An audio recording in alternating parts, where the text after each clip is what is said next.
Previously on Brotherhood Diaries. Cesare Borgia is the perfect nemesis. He's trying to take over the whole country, united under the Templars. Their sole purpose is to kill Ezio. Centuries later, a Templar army masses. A prediction of global disaster looms, and the assassins struggle to turn the tide. As time runs out, Desmond Miles searches for the path to the secret temples that can save us all. Welcome to Assassin's Creed Brotherhood Diaries. When we decided we wanted to add multiplayer in Assassin's Creed, we wanted to make sure that, you know, as everything else, it fits into the storyline. The multiplayer fits basically at the current era, so 2012. It's meanwhile we follow the story of Desmond Miles.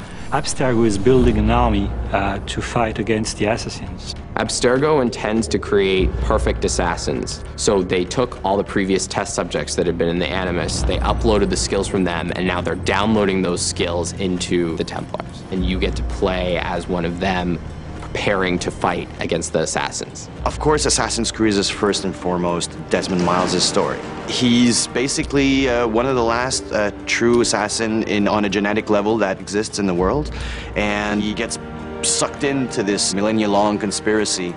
Desmond's objective in Assassin's Creed Brotherhood is to find the piece of Eden in Ezio's past, and then to use that apple to avert the disaster which is coming in 2012. My personal favorite things in the game is the VR missions. We have the Animus, and it's such a cool machine that we decided, why don't we have Rebecca code training programs for Desmond in the Animus? With that, we can teach the player really advanced moves and then use that in the game. One thing that was super important for us when we decided to build a multiplayer portion to our game was to take the core gameplay pillars of our game. The pillars we have translated from the single player are basically the art of the assassinations. The second pillar is the social stealth aspect. It's basically to blend with the environment.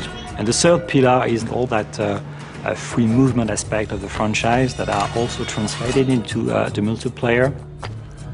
The multiplayer characters you're playing are uploaded memories of actual people that lived during the Renaissance. So these guys are part of the genetic material of the subjects. On top of that, you will have the ability to customize their appearance. So the more you will progress into the game, the more you will be able to change on the characters. Another really cool aspect is now that it's a person that you're chasing, it's a lot more unpredictable, and they're a lot smarter than any AI that you can ever make. Once you kill the best, it's the most exciting thing.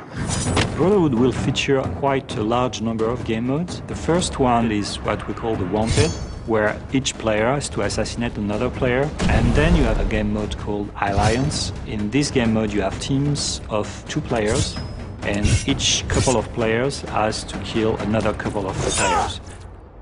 There's a million ways in which you can do cool things in a multiplayer, because it's not about just killing people and the number of frags you have. It's about, you know, earning points, and you can have top scores and just brag about it. I think the most important thing, we had to do it smart, and we had to do it very, very deep and very well thought out. I think people will be extremely, extremely impressed with this best Assassin's Creed.